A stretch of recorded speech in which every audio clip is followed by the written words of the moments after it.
want to just kind of recap a couple things before we go into the next section.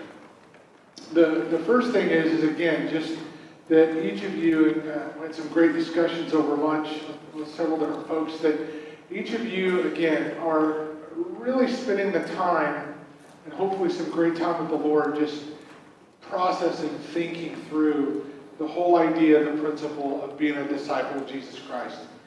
Of that first, and what does that mean for you? And we spent a lot of time this morning just thinking, and that's where we camp. The next section is really for us to look at, okay, if I'm living this out, I'm doing this personally, I'm walking this out with some people, now what does it look like to shift our church? DiscipleShift. What are the shifts that we need to make? And so, as much as I continue to want you to encourage you to think as the individual, these are some ideas and thoughts to look at corporately within your church. But again, I want to always challenge you to think and look at it from a personal standpoint. Are you personally living these things out? And again, that this is not, we throw the term around model, is this the right model, and different models, and I understand that, but I just really want to encourage you that it has to come from just a place within you personally, that it's not about a model. And I hope that's come across. There are resources, there are some tools that we do provide to help, but again, at the end of the day, it's got to be something personal for you. So we're going to look at these 5 shifts and what that means for us. The first shift that we're going to look at, we call it from reaching to making. And I want to tell a story real quick of a couple that I've spent a lot of time with. This couple, they're a young family. They have 2 baby boys. I mean, one is 18 or 2 years, is Jack 2 years old, and then they just had a second child, 2 boys. And they're both relatively young in the Lord. They kind of grew up in the church, but have never really been passionate followers of Jesus Christ until the last really year. And it's been really fun to watch them grow up. I have been able to invest in their lives some, and some other folks in our church have been able to invest in them as well. And their names, Jaron and Natalie. Jaron and Natalie are, to me, exactly the type of couple that all of this is that I'm talking about. Is they grew up with a notion of kind of what church was supposed to be and what in their family, but they never really participated in the ministry. They never would have thought, oh, I could be a disciple maker. They would have thought, we go to church, we do our church thing, and we go home. A little bit like back there in the back earlier, you had said kind of church was this box over here, work is this box, my family is this box, and the 3 things should never mix, or they don't mix. And they were kind of that classic family. And so as we invested and spent time with them and treated this like this shift, instead of just reaching them, sharing the gospel with them, getting them to be a church, the approach to them was making them into something, into disciple makers. And as Jaron and Natalie grew, these 2, I'm telling you, they are like pit bulls. I mean, they go after their neighbors. They feel equipped to be disciple makers. In fact, I believe in not too distant future, Jaron's going to be in full-time ministry. If I had the finances, I would hire the guy to be my youth pastor right now, even though he has no formal training. The guy's a disciple maker, and he's learning and growing, and so is his wife. And they've already impacted many people and brought families to the church, and they're just doing a tremendous job. Because the mindset, when we looked at them, was to develop them into something. So one of the things that we talk about under this category is understanding or knowing, having a definition of a disciple. So all of you guys who are part of a church staff, that's a question I would challenge you maybe to write this down, is to write it down and ask yourself, do I have a definition of a disciple? Does my church have a definition of a disciple? So one time, Jim Putman and I were in a conference similar to this, and there was probably only 70 people there. And Jim had asked the question. He said, what is a disciple? And he said, everybody write down your answer. Okay? And this one group over to the right, they were all from one staff, and they all wrote their answer down. And then Jim said, okay, let's read your answers. And the staff over here on this side began reading their answers, and the senior pastor's face just turned red. I mean, he was angry. And he was like, how can you guys have different answers? We're all on the same team. You know our definition. And no, we don't. They started arguing. And we had 70 different people in the room. How many different answers do you think we got? 70. Now, I want you to think about this from a strategic perspective. Okay? Let's really think strategic about this. If we don't have a clear, consistent definition of the very thing we're supposed to produce, how could we ever hit that target? Okay, in America, you guys all, I think probably all somewhat familiar with the NFL, with American football. Everybody familiar with the NFL, Dallas Cowboys and so on, right? Okay, in American football, if you go from one team and you get traded to another, you don't show up to that team and walk in with your idea of the plays and hand it to the coach and say, hey, here's the plays we're going to run. Here's my definition of how to win. You're going to come into that system and you're going to learn that coach's definition. And they don't teach you the plays and then say, okay, you learned them, and they never go over it again. They go over it every day. Right? It's the same thing in corporations. Corporations know this is our goal. This is what we're going to accomplish. This is the target that we're going to go after. And in the church, when we think about it, if our primary responsibility is to make disciples, shouldn't we all have the same definition? Or at least within each individual church, shouldn't you have a clear definition and know what you're shooting at? So imagine if you're standing on the stage and you tell your whole church, now go make disciples, and everybody runs out the door and everybody has a different definition. My goodness, what kind of responses are you going to get back? It's going to be chaos. Does that make sense? Okay, so when we look at it, we have one definition that we use. I'm going to give you ours to teach the point. You can come up with whatever definition you want. I would suggest that it be biblical, and it comes somewhere out of Scripture, but to come up with one that's clear. Okay, so I'm going to give you ours to make the point. And if you read some of our stuff, you'll see it in there. It's Matthew chapter 4:19. It says, come follow me, Jesus said, and I will make you fishers of men. I believe that the definition of a disciple is in the call. Come follow me, Jesus said, and I will make you a fisher of men. So here's the definition of a disciple. Come follow. A disciple is someone that is following Jesus. If a person says, well, I'm a Christian, but we see no fruit of them following the Lord, I don't know how that works. Come follow me, Jesus said, and I will make you. You are being made into something. So we use the term, you are being changed. So you are following and you're being changed. Again, you cannot follow Jesus Christ and not be changed. Would you agree with that? You follow Jesus for an hour and you're probably going to be different than you were the hour before. At least you should be. So come follow me and I will make you. You're being changed into fisher of men. What is the mission of Jesus Christ? To make fishers of men. Another term is a disciple. Jesus just used terminology that those guys understood because they were fishermen. Right? So a disciple is one who is following Christ, being changed by Christ, and on the mission of Christ. So I teach all of our leaders that. It's very simple. If I'm in small group and I look at the guys that I'm discipling and they are not showing the fruit of following, being changed, or on the mission of Christ, I don't know that they're really functioning as a disciple. That's what we talk about, that we move from just reaching people to making them. If we're going to make them into a disciple, we probably ought to have a definition. Know the target, know what we're shooting at. So asking yourself that question, what is a disciple? How do I know what to make? I can't shift my church from just reaching to making if I have no idea what I'm going to make. Okay?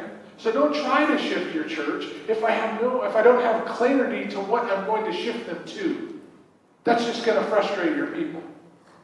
We're going to become a disciple-making church. Ready, set, go. All the people go, well, what's a disciple? What does it look like? How do I be one? Right? So when we look at it, this first shift would strongly suggest that you all look at, again, it's in that green workbook, is we're making that shift is coming up with a clear definition. And that we're not just reaching people, we're making them. It's what I talk about the essential. You're developing them towards spiritual maturity. That's what we're doing. It's a result of the process. Okay? So the second shift that we're going to do is from informing to equipping. From informing to equipping. Several years ago, as I had said earlier, I like the outdoors. I like to hunt. I should have sent Christopher some pictures. I like to hunt in the woods with a bow. I'm an archer. I love it. I've done it since I was a kid. We hunt in the United States in the Rocky Mountains, and I hunt this animal called an elk. How many of you know what an elk is? It's a big, big deer. They're huge. They weigh like 1,000 pounds. They're a big animal. Okay? So there was a guy that was in our church that used to ask me all the time, will you please take me hunting? Will you please take me hunting? I want to go hunting. Will you please take me? Please, please, please. And he would just bug me all the time. The guy's name was Dave. And I said, okay, Dave, I will take you. I said, have you ever been? He said, no, but I want to go. I said, okay. Now, what you have to do, this was like in the wintertime. We were going to go about a year from then. I said, I need you to go buy all the equipment, start practicing, and start getting ready. Okay. So Dave went, he bought all the gear. I don't know how much money he spent. He had better gear than I had. He bought all the stuff. And he went and bought books and books on hunting.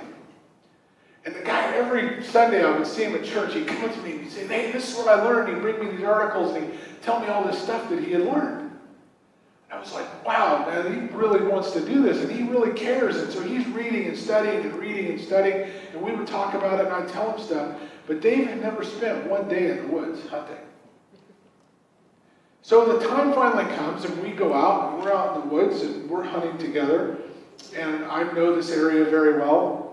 And elk make a very, very specific noise. It's very loud.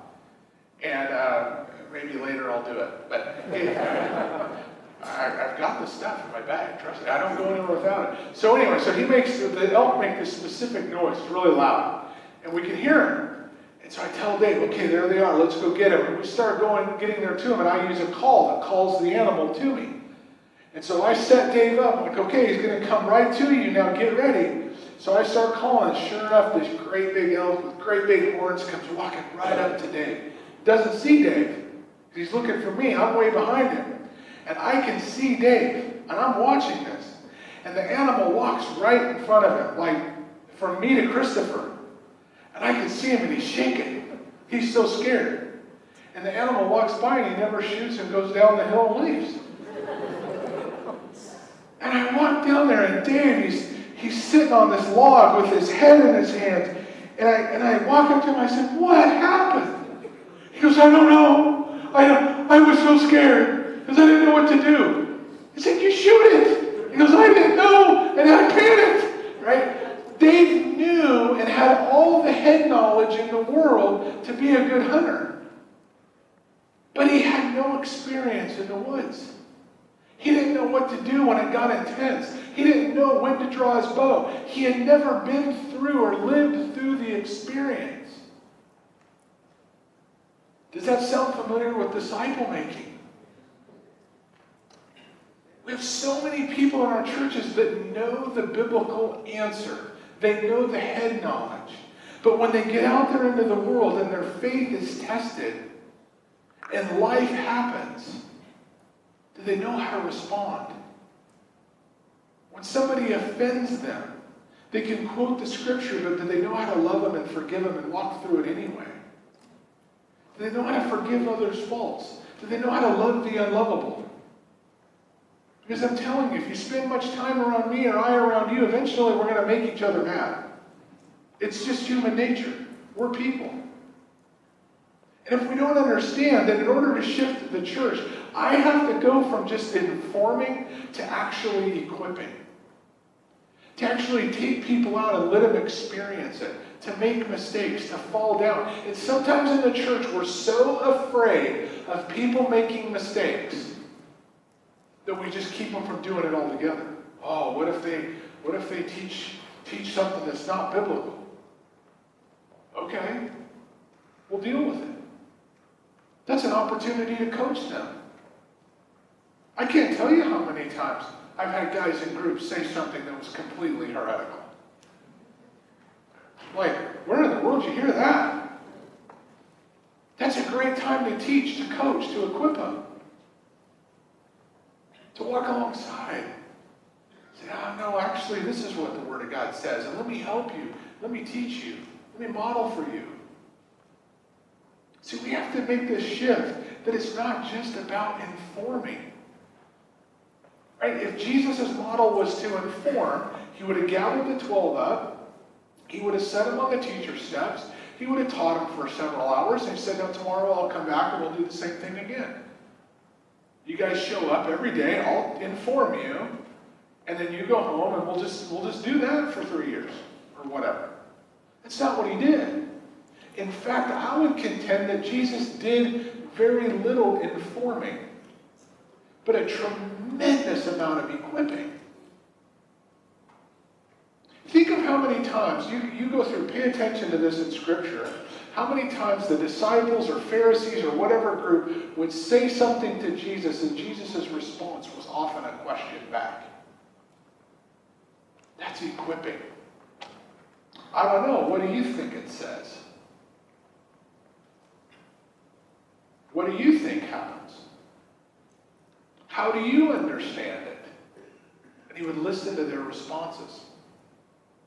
Jesus often answered questions with questions because his goal was to raise disciples, was to equip them, to have them own it, to them to know it and understand it, to live it, to be it, to not just teach them facts. I mean, think of the volume of facts that Jesus could have taught his disciples. I mean, he could have went into quantum physics and all kinds, right? He built everything, right? He knew, he's God. That's not what he did. But he taught them the depth and vast of the kingdom of God by equipping and modeling for them. And if we're going to shift our churches, that's one of the things that we have to shift, is go from simply informing to equipping. Okay?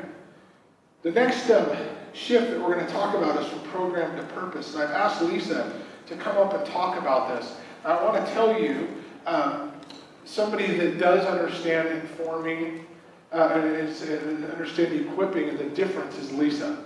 Her and I have been great friends and teammates in ministry, along with her husband Jon, for quite a few years. And I asked her to talk on this part of from program to purpose because of her experience in the church and the years in the church and what she's went through and what she's seen and even what she leads people to do. She really is an expert on this topic. And so I'm going to turn it over to you and let you lead us through it. Can you hear me? Am I on? There we go. Awesome. My name is Lisa Malstrom, and I met Pastor Brandon about 5.5 years ago now. And I was with a team from a very large Baptist church, a mega church in Houston. We were up in Idaho. He still worked for Real Life Ministries in Post Falls. And I was there. I'd been on staff for about 5 years at the time. And I had been a member of that church for about 15 years at that time. So I was very invested in this church. I was a key leader and had come on staff as a staff member. And we were looking to make a shift from being a Sunday school-based church, a program-based church, to being a disciple-making church. And wondering how in the world are we going to get these 4,000, 5,000 people to change their mind about what church looks like? And so I first met Pastor Brandon when I went to Post Falls, Idaho, and was part of a DiscipleShift conference there. And it was a small group-based training. And began to sort of think about what are the ministries that our church currently is involved in? What types of things are we doing on a regular basis? And is that in alignment with what Jesus' model, Jesus' methods of disciple making are? And it was hard to think about what that looked like. Some of you have been in churches that have been around for a very long time. The church that I was at had been around for about 40 years at that time. And to some of you, that seems very young. So you've got churches that have a much deeper history. So there are things that your churches may have been doing for a very long time. And that's where we found ourselves as well. We had a Sunday school program that we probably had 50 or 60 adult Sunday school classes on a Sunday morning. We had... At the time, we had a program called Christmas at the Met, which cost, I think it took about 10% of the entire church budget every year. And the church budget was not small, so this was a major event. It took months and months to prepare for it, and as soon as we got finished with it, we began preparing for the next year. We hired some professionals to actually write the script for this. It was almost like a big Broadway production, singing and dancing. We had women in the church that would make costumes for months and months in advance. We had a huge choir.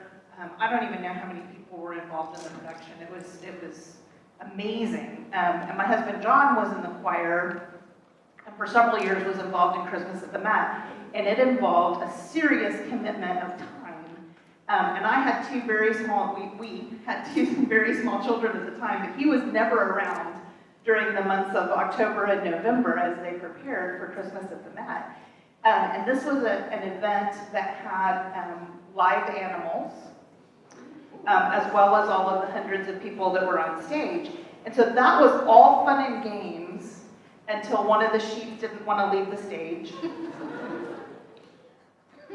Or until one of the camels, which we have live camels in the sanctuary, there was a camel coming down the middle row, so like you imagine coming right past you guys, and just before the camel got to the front, they were supposed to go to a ramp and come up on the stage. It was the grand entrance of the kings, and it was beautiful. I mean, it really was. It was beautiful. It was all good until the camel decided it was time to sit down, and he sat down on a woman who was in the pew, and she had to be taken to the emergency room because she was injured by the live camel sitting down with her. So that was a program that our church was a part of. We had a huge carnival in the fall. It was tons of fun. Lots of people from the community came. And then our women's ministry had a couple of key things. We had a Bible study on Wednesday mornings where we had hundreds of women come. We had some of our women's leaders who taught live. We also have a great following of Beth Moore. Do you guys know who Beth Moore is? There's women shaking their heads. Yes, well, Beth actually started her first Bible study at the Met. She came and taught live at the church that I was at. So we have a long history with Beth. And she is a good Southern Baptist girl and publishes with Lifeway. And so we have spent a lot of time doing Beth Moore Bible studies. She's got the big Texas hair, and we just love her to death. And so a lot of times it would be a Beth Moore Bible study. We'd have hundreds of women come, learning the Word of God. And Beth is a fantastic teacher of the Word of God. So all of these things that we did were remarkable. All of them did have a purpose.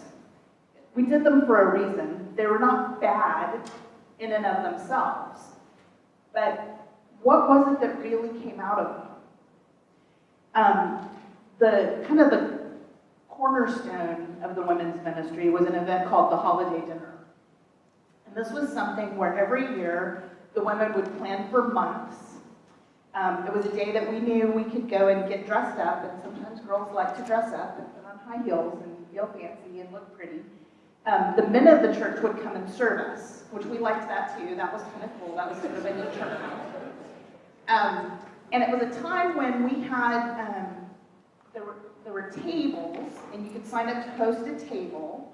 And if you hosted a table, then your responsibility was to decorate this table. And part of the idea was that it would be a great inspiration coming into the Thanksgiving and Christmas holidays. Thanksgiving's in November in the United States. So coming into those holidays, it was a great inspiration about how you could decorate your table and how you could treat your family. And so we would come and do this together as women, and then presumably we would go home and repeat the whole process for our families. So that was kind of how the holiday dinner began. And it was beautiful and sweet the first several years that I was part of it. And I think probably they've been doing holiday dinners since before I ever got there, but I loved it. It was great. It was a wonderful opportunity to go get the boxes out of the garage that had our wedding china in it that we had never ever used, and take those up to the church and set a lovely table, a lovely plate for all of the women, and have them go, oh, what beautiful china, oh, it's so lovely. And so it was a lot of fun. As the years went on, this event gained momentum. And you guys probably don't have snow here. We don't have much snow in Texas either, but Pastor Brandon's from a place where they have snow. But there's a concept of a snowball rolling downhill, and as it rolls downhill, it gathers more snow, becomes larger and larger and larger. And this is what happened to the holiday dinner. We could no longer hold it in our fellowship hall. So it moved over to a venue that we owned called the Family Life Center, and we had 2 large gyms as well as a really large open area. And so we had I think we were able to set up about 80 tables in that space. So we'd gone from our fellowship hall where we had probably 20 tables and then 30, and then we crammed in 40, and we moved over to the other venue and were able to do 80. We outgrew that space, and so we rented from one of our local school districts. They had just built a huge convention center. We rented their largest ballroom, and we had something like 140 tables, I think. So that represented probably close to 1,000 women. I think there were 8 women at each table. So there were a lot of people at this event. But as the event grew, so did the tablescapes. So where I might have brought my china and put china, and maybe I had some pretty napkins, and I would put the pretty napkins, and I'd put a little Christmas tree in the middle of the table or something lovely and beautiful. All of a sudden, there were amazing tablescapes. There were women that came in 2 days ahead of time to figure out how to hang things from the ceiling that would hang down into the space of their table. There was a woman one year who had like live goldfish on her table in goldfish bowls because her theme was a whole, I don't know what that has to do with Christmas, but she had all of these goldfish. There were men that came in who were required to bring in all of the things to set up these tables. So, I mean, you can just imagine, I still have hundreds of pictures of these tables because I would go around and be like, I can't believe this is happening. And so then, of course, the pressure for me as a hostess of a table was that I had to step up my game a little bit, and I had to do a little more as well. And so I remember one year I had a peppermint theme because I had this great white china, and I had a red tablecloth, and I borrowed these great cups from my mom, and they had like red stripes on them, and so that was wonderful. So I built this whole thing to go in the middle of the table. It was wonderful, it was great.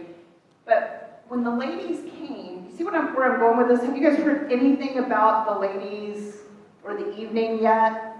No, all you've heard about was the preparation for it and kind of what the tables looked like. Well, that was where my focus was, because that was what the event was sort of about, right? Not originally.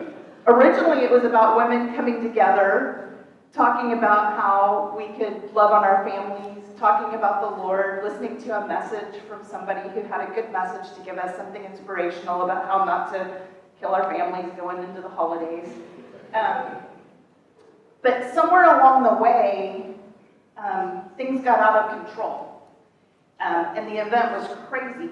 Well, when the women came to sit at the tables that year, when there were things hanging from the ceiling, and I can't even explain the monstrosities that were in the middle of these tables.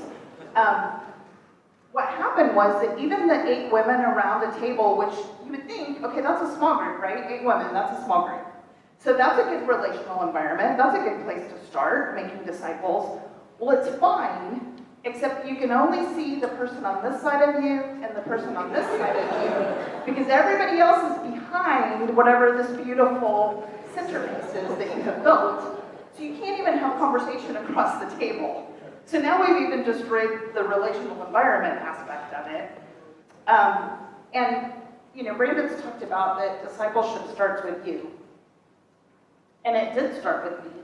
But I wasn't doing anything intentional during that evening other than making a beautiful table.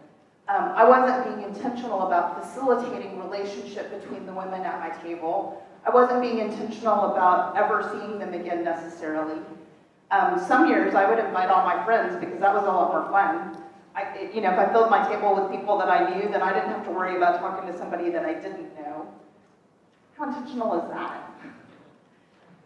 We've got some cute pictures of our little friend group, but that's about all that ended up with. So, now don't get me wrong, there were great things about this event. We had some amazing teachers of the Word that were able to share. There were women who were intentional, unlike me, who did have relationship with the women who were around their tables. There were women who invited the ladies to their tables who maybe had never been in church before, maybe wouldn't walk into a church, but were excited about coming to a dinner like that. So there were lots of good things about this. But in the end, when you looked at it and looked at the amount of money and the amount of time that was spent on it, there were better places to put our resources.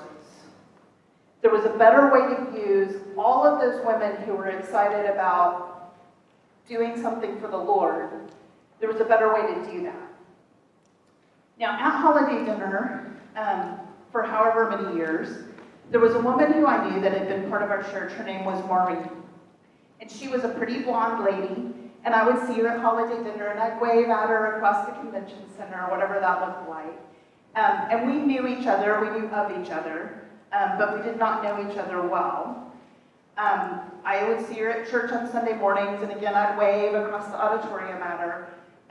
So I knew her, but I didn't have a relationship with her. There's another woman in my story whose name is Linz, and I had never met Linz before. She and I had been going to the same church for probably 10 years, but I had never met her. And I was pretty active in the church, and I was even on staff at this point. But Linz was one who would slip in the back door just as the sermon began, or just as the Sunday morning service began, and she'd sit on the back row, and then she'd leave out the back door and never talk to anybody. And that was the way she liked it. That was her plan. That was how she was going to do church.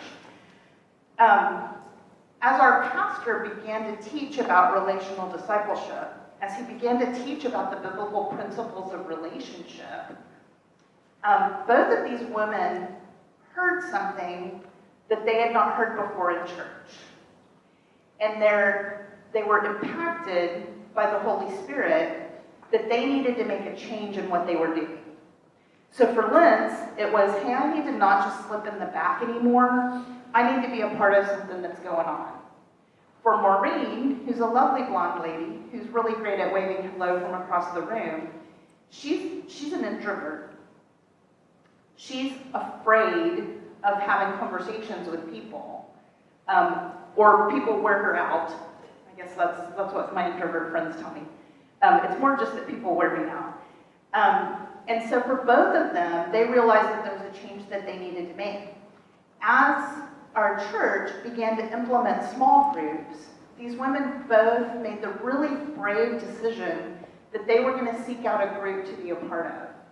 And I was fortunate enough to be leading a women's group, and both of the women decided to visit my women's group on a Tuesday night.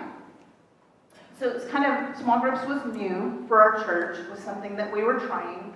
We're trying to become a disciple-making church. We were trying to be really intentional about what we were doing. We'd been through the white workbook, the Real Life training manual, and we're starting small groups. So I wasn't 100% sure what I was doing, but I was willing to try. And these girls really didn't think they wanted to be a part of a small group, but they knew that the Holy Spirit had touched their hearts and that there was something that they needed to go and try. So they both showed up at my group the first night that we ever launched small groups.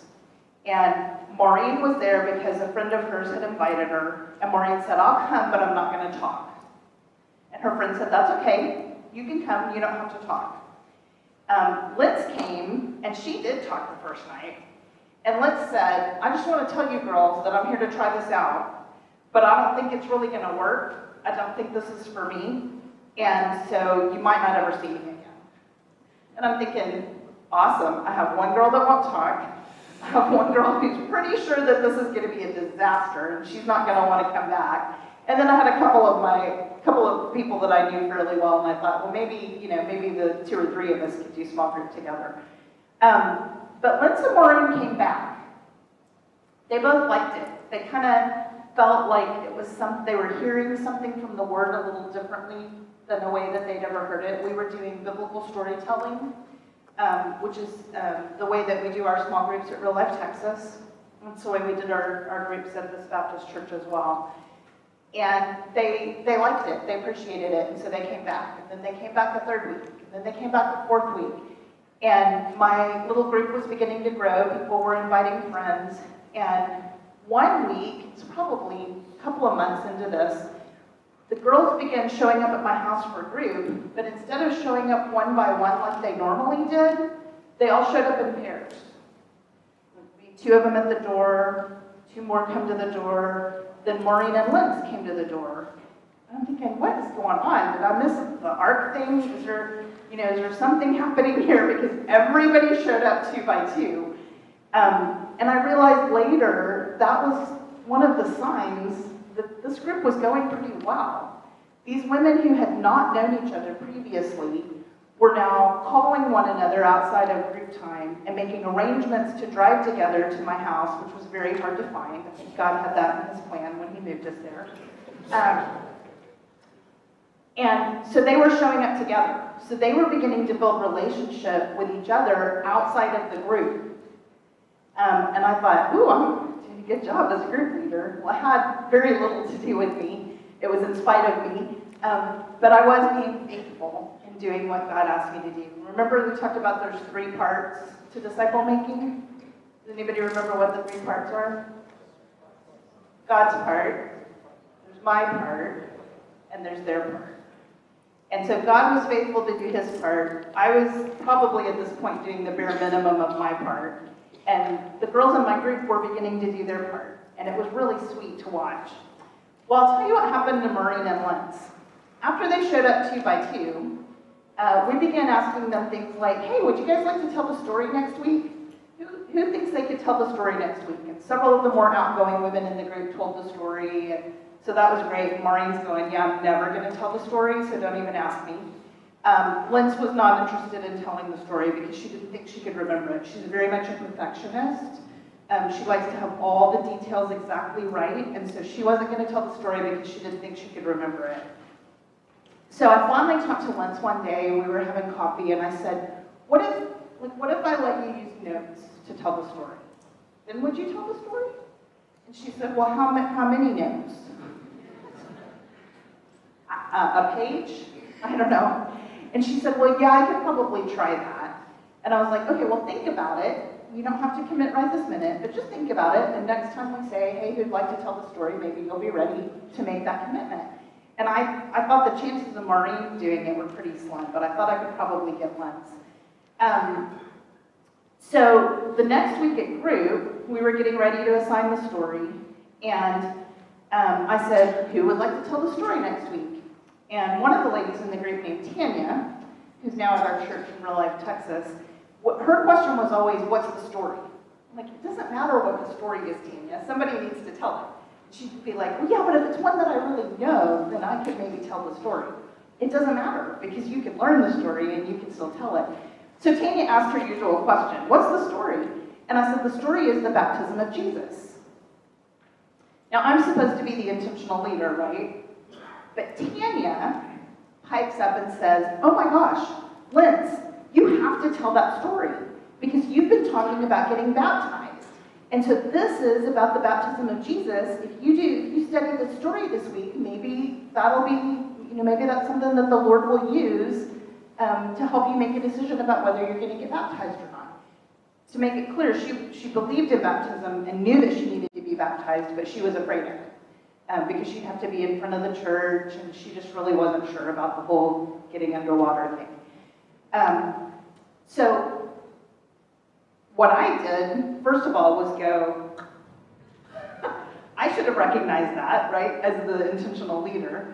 But then I began to think, I need to look at Tanya as my next apprentice because I see intentionality in her.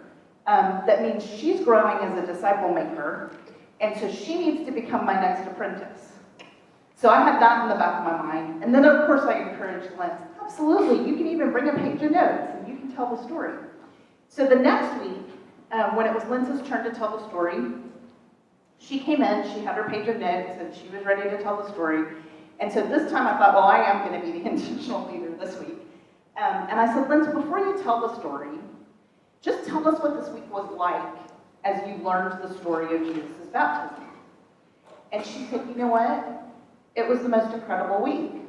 She said, God was really working on my heart all week long. And she said, what I learned was that if Jesus needed to be baptized, then certainly I need to be baptized too. What a beautiful moment that was.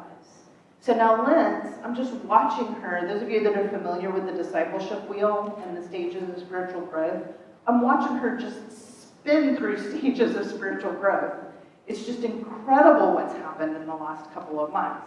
She did a beautiful job telling the story. She barely needed her notes. And she was baptized a couple of weeks later. And she had such an amazing experience being baptized. The women that helped her get dressed and get a towel and all of those things were so kind to her. And she felt so loved and so cared for that Linz said to me a couple of weeks later, hey, I know there's not really a baptism ministry at the church, but I really feel like I would love to serve in that area because I had such a beautiful experience in my baptism. I was so afraid of it, but I had such a beautiful experience, and I would love to help other men and women feel comfortable about their experience as well. And I was just completely blown away because just by being faithful, God was doing his part. I was doing my part along with my apprentice Tanya. And Linz was doing her part, and she was growing. And so now that she's began serving, she was beginning that transition to be a spiritual young adult. And so going from somebody who sat in the back of the church and never even talked to anybody to coming to this point was just incredible. Well, about the same time, we convinced Maureen to begin telling the story. And one day my apprentice was going to be out, and so I asked Maureen if she would help facilitate the group. And she said, oh no, I could never facilitate the group. And I said, really? I go, well, we start by just telling the guidelines. We have 5 guidelines that we use, confidentiality, don't talk to somebody else while somebody else is talking, give everyone a chance to share, no rescuing and no fixing, use humor responsibly. I'm like, so we start by kind of giving the guidelines. Is that something that you think you could do? And she's like, oh yeah, I can do that. She reeled through them really quick, and I'm like, that'd be great. Maybe you could just do that. And I go, what about? I go, it's Tanya's turn, or Melba's turn to tell the story. So do you think you could say, Melba, could you tell the story for us from God's Word? And she's like, well, yeah, I could probably do that. And I go, and I have some background. Could you kind of give the background for the story beforehand? Well, yeah, I could probably do that. Well, then I have some questions. Do you think you could ask some questions? She's like, yeah, I could probably do that. I'm like, so pretty much you could facilitate the whole group. And she was like, sure. And I assured her that I was going to be there with her. I wasn't going to take off and leave her alone to do it. But she facilitated the group that night. And then afterwards, she and I had a conversation about what that looked like. So these 2 women who had not been participating in their church at all were now suddenly growing and learning, coming out of their shell. They had become disciple makers. So the next step for them was for them to become apprentices. And so our group had branched, and they went with another leader, and so they became her apprentice. Kind of an unusual situation. We don't usually have two, but they like to stick together. They were a big fan of the 2x2. And Maureen and Linz then eventually branched and started their own group. So Brandon was talking about, at lunchtime, he was talking about sort of the third generation of groups. So my group had branched, they became the apprentices, and then they branched. And so that was such a proud moment for me, because I got to watch these women who I wasn't sure they were ever even going to stick at group, and now they were leading a group of their own. And then within the last year, their group has now branched. And so the transfer of that DNA has gone far enough out. I just felt like a proud great-grandma at that point. You know, that was really exciting to me, because now I'm watching them making disciples who can go and make disciples. And so that is what the purpose is all about. It requires time and proximity. And if we look back at what Jesus did, what did he do with his disciples? I'm reading a book called Simple Student Ministry, and one of the things that he does, the author, is list all of the things that Jesus did with his disciples, and he says things like, they went on road trips together, they climbed mountains together, they went fishing together, they hung out on the beach together, they had meals together, they had difficult conversations with people together. All of these things that Jesus did with his disciples, he was spending time with them in proximity. And that's how they learned to do what they were doing. And myself and others in our group that spent time with Maureen and Linz in proximity, they learned how to do what we were doing. They learned how to be disciple makers. Now, the best part of the story is that at this church, Pastor Brandon had come and was on staff for about 3 years there, and I had the opportunity to work with him, and we developed a small group leader training system called the 400 series. So there were 3 different levels of training. We did it every 6 months. So you go through level 1, and then once you finish level 1, you do level 2, and then you could do level 3. And Maureen and Linz were faithful to come to every single training. So they did level 1, level 2, level 3, and then the level 4 is that person actually facilitates level 1 training. And so last September, right before I left that church to come and be on staff with Pastor Brandon at Real Life, I was able to watch Maureen and Linz actually training small group leaders about how to be disciple makers. I can't think of any program that would ever have accomplished that. And I can't think of, there was nothing complicated about what happened. We just followed the process. I was faithful to do my part. God is always faithful to do his part. And Maureen and Linz were faithful to do their part. And they became amazing disciple makers. So as I've moved into this new role at Real Life Ministries Texas, it's instead of being about shifting from program to purpose, it's about developing ministries with purpose. So one of the roles that I have is the women's ministry director. Well, I'm really resisting that term women's ministry because it has so many connotations in the American world. I don't know whether it does here or not. But women's ministry has a certain, there's certain expectations of women's ministry. So we're trying to call it women's discipleship. We're trying to do it differently, where it's very intentional, where we're looking at the 7 essentials, and if something doesn't line up with one of those 7 essentials, it's not something that we do. For those of you who are familiar with the wheel, another great way to sort of evaluate your ministries, whether it's program or purpose, is does that ministry line up with one of the share, connect, minister, or disciple principles? Is this event or program or whatever it is that you're going to have, Is this something where we can share Jesus with people or begin to share new habits, share our lives with people? If it is, then there's probably some good value in it. Is this an event where we can connect people to small groups? The women's holiday dinner kind of died before we made the final transition over to discipleship. But if we had used that event as a way to connect women into small groups, think about how effective that might have been. Is it an event where your people can minister to the community around you? I know somebody earlier talked about what if a church has a particular calling to minister to the poor, or to, Pastor Brandon talked about our calling to minister to the veterans. So there are opportunities that you can have to allow people to be able to minister outside of our church. And that can be a beautiful thing. That's a purpose that an event might have. So those are some ways that you can sort of take a look at what a program is and determine the value that it has. Line it up against the 7 essentials or against the SCMD. You just want to be sure that the things that you're doing are focused on making disciples. And there are times where the events that you have in place can be shifted or altered to be able to do that. And then there are times that maybe you need to swap it out for something else. All right, Jon is going to come and talk to us now about the next shift, which is from activity to relationship.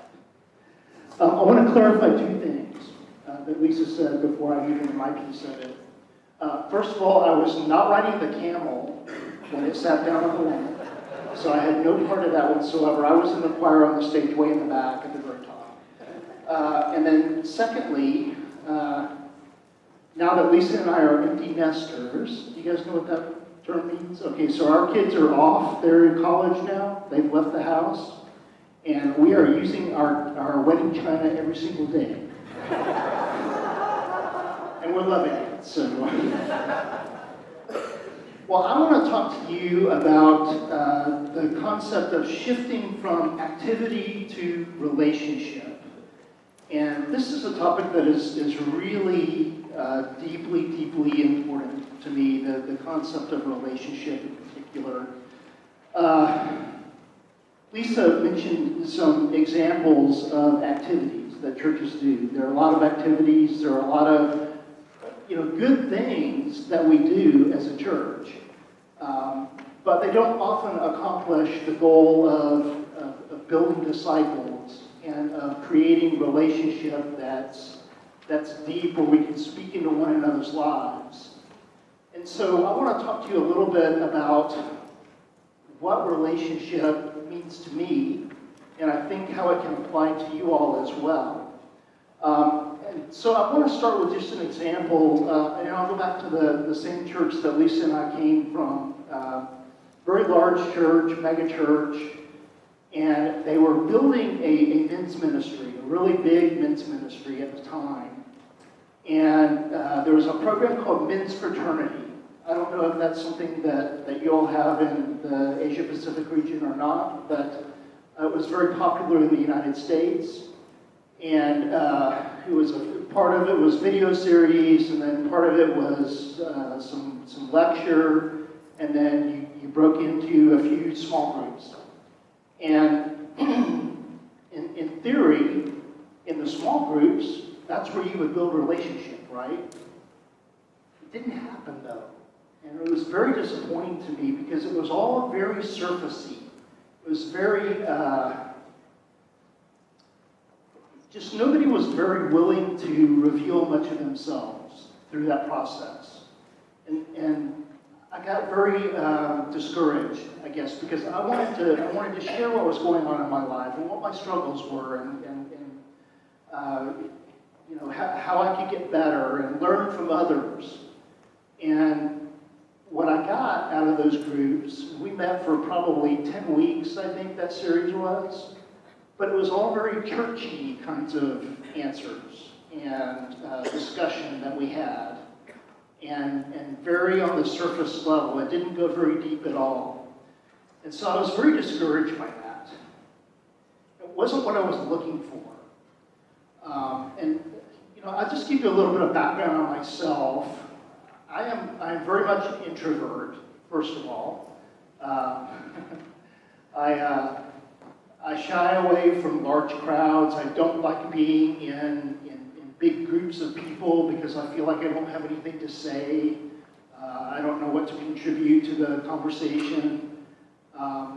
But a lot of my hesitancy to enter into relationship with other people is because I've been hurt a lot in the past by individuals, by my dad, by the church. I've had a lot of hurt in my life that has caused me to build walls, really, really thick walls between me and other people. And those walls are really hard to break through. And it had grown to such an extent that I didn't feel like I could break out of those walls. And I have this image in my head of what my life was like. It was like living in a glass cubic cube, if you can imagine, 4 sides to it, and I could see out, and I could see the world passing by on the outside. Yeah, I couldn't have contact with that world. I was very much trapped in that glass cube, and it was a miserable place to be. And it just seemed like every time I tried to reach out or to venture outside of my space and form some kind of friendship or relationship, something happened that hurt me. And so I would retreat. I would back up, I would back away from it, I would walk away, I would, as Brandon would say, I would take my ball and I would go home. It's what little kids do when they get angry. So that's what would happen to me. And I still have a really good friend, and his name is Noel. And we've known each other about 12 years now, and we started a Sunday school class together at this very large church. And that was back in the days when that's all there was Sunday school. And you would go, and I was the teacher of the class, so I would stand before the class and I would lecture. And everybody would sitting down and they would listen, and we'd pray, and then everybody would get up and leave, and maybe there was a little conversation on the way out the door, but it was not a very relational environment at all. Noel was one of those men in the class that I felt a really special connection with. And so I decided that I was going to pursue that a little bit. And I could tell that he really wanted that as well. And so he called me up one day and he said, "Hey, I really need to talk to you. Can we meet somewhere that's private where we can just sit down and just talk?" And so we found a room up at the church, actually, where we met. It was a Saturday afternoon. And we sat down, and our chairs were facing one another. We were looking at each other in the eye. And he said, "John, I got to tell you, I've got a pornography problem. And I need help. I need accountability. I need somebody to walk through this with me." And I looked at him and I said, "You know what, Noel? I do too. And I need some help." And so that formed a very, very, very strong bond between us. This was 12 years ago when that first happened. And we walked through that addiction together. We held each other accountable. And we came through it on the other side of it with freedom. That's what a relationship can do for you. That's what it's all about. It's about being vulnerable and being willing to open up and share and let people into your life. And that's what can happen in some of these small groups. Now, I'm not saying that they're necessarily going to go that deep with 10 people in a room or whatever, but it is a foundation for those kinds of relationships that can be formed where maybe there's two people that really hit it off and they can go and have that discussion. That doesn't always have to come back into the bigger group, but the small group environment that we've been talking about all day today is the vehicle for that. And it's a great vehicle for that. Another example I'll give you, and I asked Brandon for permission to share this, but like I said, I have run from relationships where I have felt that I was going to be rejected, I guess. And Lisa knew Brandon well before I did, and she knew him much better than I did long before I ever even met him, because she had spent time in ministry working with him. And when I finally did meet Brandon, and he became my pastor, we got to be really good friends. But Brandon had a whole bunch of other men that he needed to be pouring into. And I guess that made me feel like I wasn't special anymore. I don't know what it was. I felt rejected by that. And my natural response was to just back away from that relationship. And in some weird, distorted way, I was giving him the cold shoulder, and I was, I guess, trying to punish him or something. I don't know what it was. But it was a very weird, awkward relationship between the two of us. He recognized it. I certainly knew it was there. And I remember I was driving home from church, and we had not spoken during church, and I was driving home. Lisa had to stay behind, and so we were in separate cars. I was by myself in the car, and Brandon called me. And he said, "What's going on? Are we okay? What's going on between us? I don't understand. Can you tell me what did I do?" And at that point, I was able to just let it out and just let it all out. Everything that was bothering me, all of my insecurities, all of my fears about us not being friends anymore. I just let it out. And Brandon was, guys, this is the most amazing man of God I've ever had the privilege of working with. I love him like a brother. And he totally assured me that he was my friend and that he was always going to be my friend. And until I told him, "Quit calling me, I don't want anything more to do with you," he was going to keep pursuing me. And that's what a relationship is all about. And that's what we need to be doing in our small groups. As we meet, as we get to know the people in our groups, there may be others just like me that are going to just drift away. We don't want that to happen. We need to chase the strays. And that's exactly what Brandon did. And I'm so grateful because our relationship is restored. We're good now. I'm so much healthier. And it's teaching me what relationship is all about. I had never been taught that before. It was a new concept to me. And until I had the opportunity to work with Brandon and to experience what relational discipleship was all about, I had no idea. And so I've always felt alone. My wife was the only person that I could really ever talk to. And so now I have lots of great friends. And my friend Noel that I was talking about, we've known each other 12 years. And There have been times where we haven't spent much time together. We've been busy with our own lives, and you know how life gets. But I felt like I needed to be really intentional with him.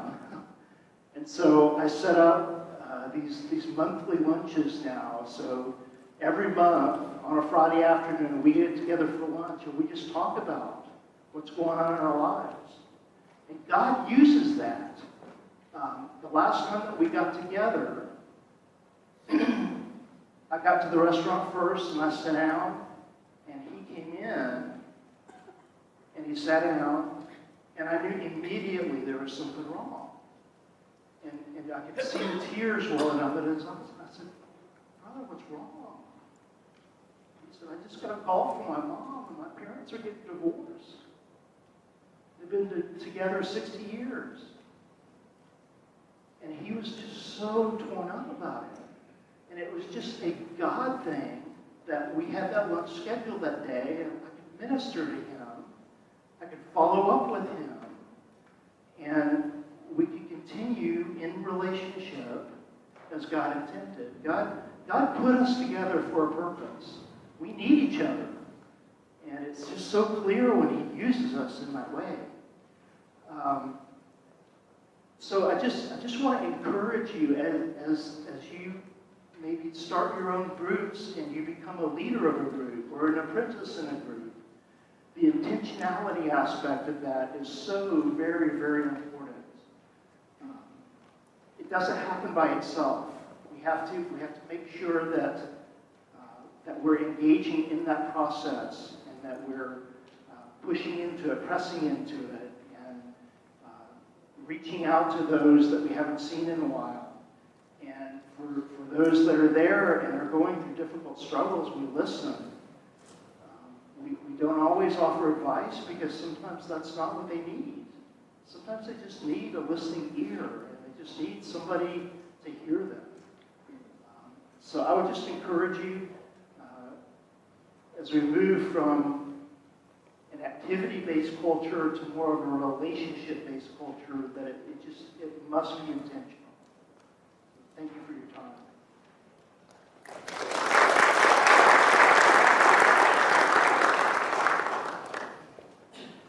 The last shift that we're going to look at is a principle that the church can often struggle with, and I hope that you're hearing and you're picking up more and more that many of you and some of you have asked, what's the difference between kind of the real life model and other models and those kinds of things? And I really hope that you hear this whole principle of relationship woven through it. Because when we go through the shifts, whether we talk about, as John said, from activity to relationship, or that Lisa was talking about from program to purpose, or whether informing to equipping, all of those principles, when we make that shift, we have to look at it and examine the relational, I call it relational equity, that we have to do that. And whether or not that exists, whether or not that it's present. And so I want to encourage you again to look at that. The last shift of accumulating to deploying. This now can often be seen as, well, we've built all this time, we've spent all this investment relationally, and now you're just going to send it out, we're not going to see each other anymore.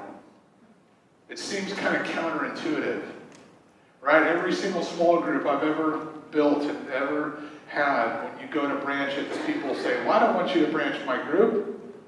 Don't send me out. I don't want to be away from these people. It's a wrestling match. It is difficult, but at the end of the day, we have to remember it's about advancing God's kingdom and not our comfort. And one of the big struggles, and I've been through this, is this principle of, do we hold on to what we've built or do we let it go? From accumulating to deploying. I'll tell you, one of the most difficult days I've ever had in my life in ministry was leaving Real Life in Post Falls.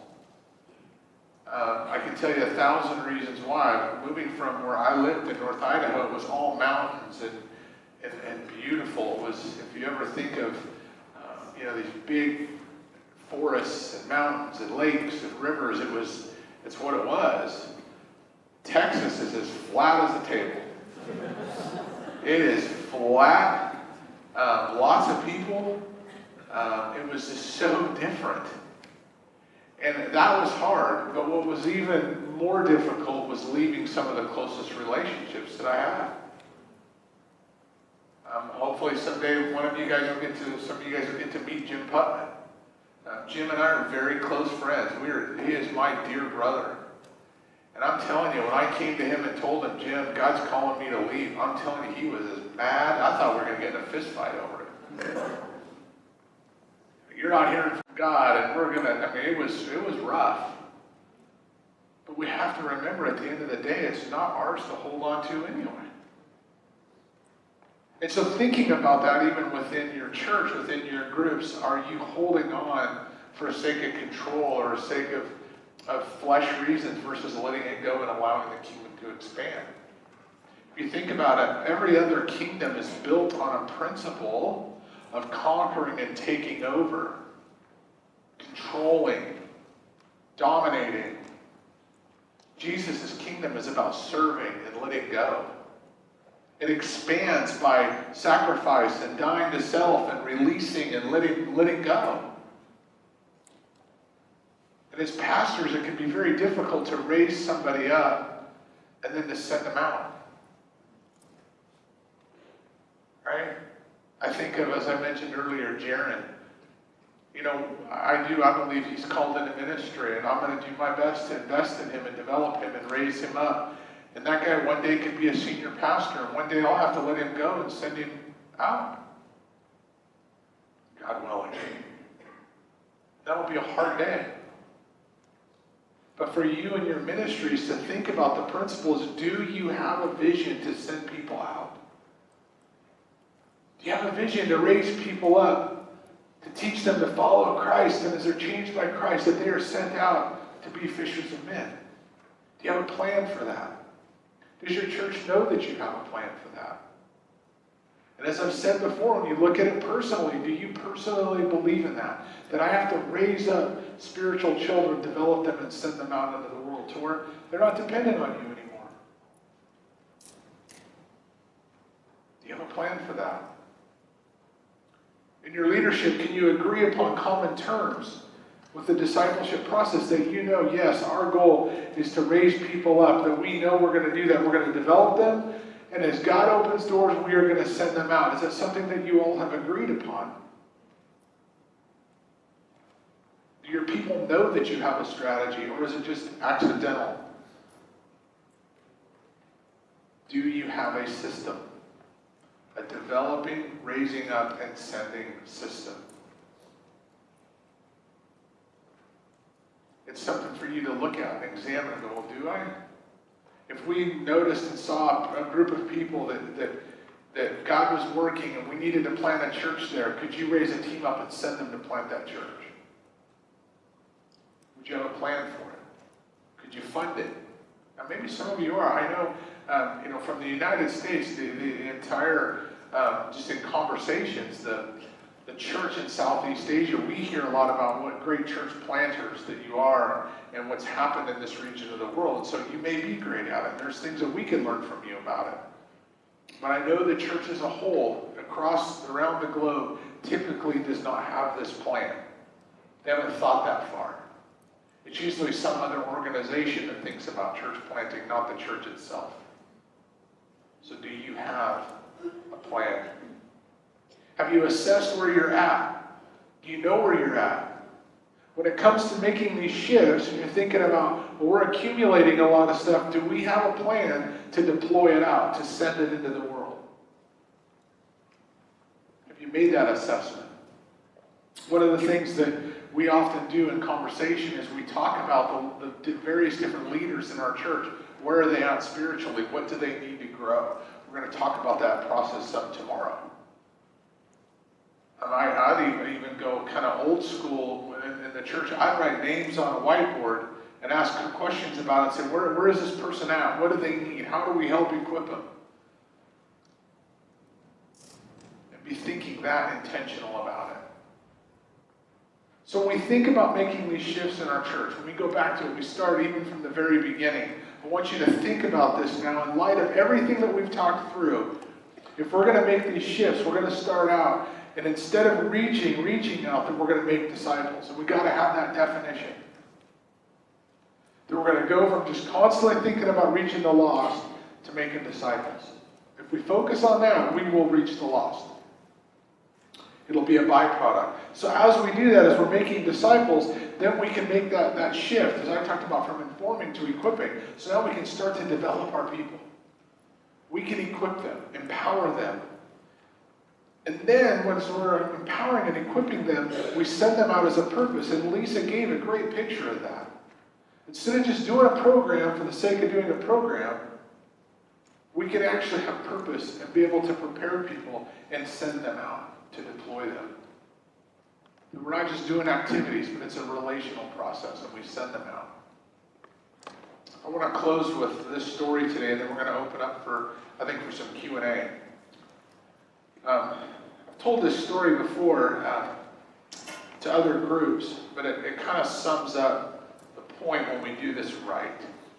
You can tell a lot of stories, too, about when it's done wrong. We've got plenty of those. I want to tell one that was done right. I was speaking we had a group of churches come in, and we were teaching them, and I had a small group at the time that had several brand new Christian couples in it. And as we were working with the churches, we finished that evening just like we're doing today, getting close to the end, and as we closed down, I was headed out to the parking lot, and I knew I had to be back the next morning at 8 a.m. to open the next session up. And I looked at my phone was ringing, and I looked at it, and it was one of the wives from our small group. And I answered it, and she was absolutely hysterical on the phone. Like screaming, freaking out. And what she kept saying was, her husband, his name is Mike, he had been a Christian maybe 2 months. She was saying, Mike is lost, and he has shot a moose. Now, I don't know if you guys know what a moose is, but it's the largest North American of the deer family. They're huge, gigantic. Like at the shoulders, they're like 7 feet tall. They're a massive, massive animal in North America. Huge. She says, Mike has shot a moose. He's lost. I don't know where he is. He's all by himself. And now it was almost dark. And she's really panicking. I said, okay, calm down. Now, Mike and I had talked. I knew roughly where he was. I said, okay, we'll figure it out. She goes, he's all by himself. I'm so scared. I don't know what to do. And I said, it's okay. I'll get some guys and we'll figure this out. So I hung up the phone. And Mike calls me. I get him kind of through. It wasn't good reception. But I picked up, basically I knew what road he was off of. Okay? So I remember this. I hung up the phone and I looked and it was like 8 o'clock at night. Okay, so now I know, because I've spent enough time in the woods and where he was at, and if you've shot a moose, how long this is. I'm doing math in my head. And I'm thinking, oh my goodness, I got to speak at 8 in the morning. So I start grumbling with God. You ever do this? You kind of start reading God your resume. You ever done that? Like, hey, God, don't you know how this, and I'm kind of important, and I got a schedule to do, and I'm in that place. Anybody else ever been there? Like where you kind of feel like life's a little inconvenient and God isn't really listening, right? So I'm doing that little thing in my head. And so I call the guys from our group. I say, hey, this is Mike, we need to go help him. And all the guys are like, we're there, we're all in. So they show up at my house, and we all get together, and we drive up to where this road is, and you guys know what an ATV, four-wheeler, right? So we have a couple of those, and we're going to get on those, and we're going to go find him. So we're driving up this logging road. Now remember, it's like 10 o'clock at night. And here he comes down the road. We run into him. And he is so excited. He's like, man, I shot a moose. I'm so excited. I said, dude, your wife is going to kill you. You are a dead man. He's like, I don't care. He was so excited, right? So we go up there, and man, we find this moose, and I look at this thing, and I'm like, Mike, this isn't a moose. You shot an elephant. This thing was humongous. And so again, I'm doing the math, and I'm frustrated with the Lord. Oh, God, what? Oh, why? And so we have to take care of this animal. And so we have to cut it up and get it down to four-wheelers and haul it out and get it to the trucks and this whole process. And I'm exhausted, tired. And it's like 2 o'clock in the morning. Hey, remember, I'm speaking at 8 a.m. You're so tired you can't hardly walk. We get down, we get to, my grandfather has a farm. We get to his farm. On his farm is a big cooler for taking care of, he has cattle. And so we put the moose in there and closed and I'll never forget, I remember closing the door on the cooler and I looked at my watch and it was 3:30 a.m. I gotta speak in the morning. I'm so upset. And I get in the truck. And Mike's gonna take me home. And he takes me to my house and he goes to drop me off. And you have to know Mike. Mike's one of those tough, kind of man's man guys, right? Like I think he eats nails for breakfast. The guy's just tough. Okay? This is rough, tough guy. And I look over at him and tears are just running down his face. He's just weeping. And I thought something had happened. I was like, Mike, what's wrong? What's the matter? And I'll never forget the rest of my life what Mike said.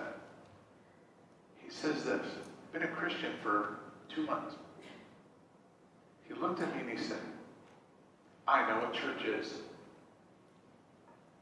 I said, what?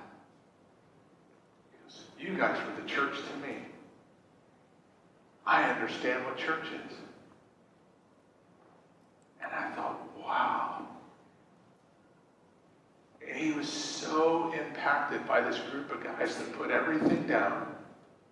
And when he needed help, they were there. And so I come into teaching in the morning. Now I'm looking at the Lord, not like, oh, I'm an idiot. Oh my gosh, I'm so selfish and I feel terrible. And I come in to speak that morning and I took all my notes and I basically threw them away. In this room full of pastors, I told this story of what just happened that night. And I'm telling this story and sitting in the front row as a pastor, and I knew him pretty well. He's a pastor of about 2,000-3,000 person church. And I'm telling the story and he's weeping.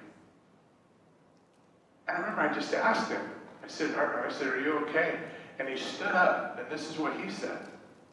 He said, I don't have anybody that would help me with my moose. Now I want you to think about this for a moment. Here's a pastor of a church that preaches every week about the gospel of Jesus Christ. And at the core of the gospel is about restored relationship with God and restored relationship with each other. And this pastor is so alone that if anything like that were to happen, he has nobody he could call. And here's a brand new believer in the church that knows exactly what church is. How did it ever get to that place? That was even okay? That was all right to happen?